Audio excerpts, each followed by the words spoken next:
শান্তিপূর্ণভাবে কাকরাইল মসজিদে প্রবেশ করেছে তাবলিগ জামায়াতের একটি অংশ। কাকরাইল মসজিদে প্রবেশের উদ্দেশ্যে ভোর থেকেই দেশের বিভিন্ন স্থান থেকে আসতে শুরু করেন মুসল্লিরা। সকাল 8:45টায় মসজিদে প্রবেশ করেন সাতপন্থীরা। শ্রীলঙ্কা আবারও রপ্তানিতে শীর্ষে। 10টার মাঝেই মসজিদ ছাড়িয়ে রাস্তার দুপাশে অবস্থান নেন হাজারো মুসল্লি। এ সময় তারা বলেন, ইসলাম সবসময় শান্তি ও ঐক্যের বার্তাই দেয়, কিন্তু ইজতেমায় অংশ নিতে না দেয়া কিংবা কাকরাইল মসজিদে প্রবেশ করতে না দেওয়ার কথা বলে বিভেদ ছড়াচ্ছে একটি পক্ষ।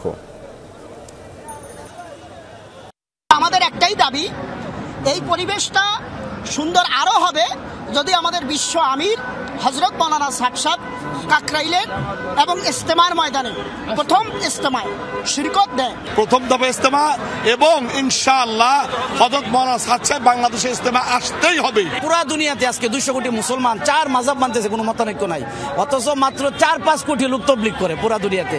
আমরা যদি মতানৈক্য করিয়া ইসলামটাকে এইভাবে আল্লাহ মাফ করুক হাসির তামাশা বানাই, আমরা ঐক্যবদ্ধভাবে আল্লাহর রজ্জুকে আঁকড়ায় ধরি, আগে যেভাবে একসাথে ছিলাম।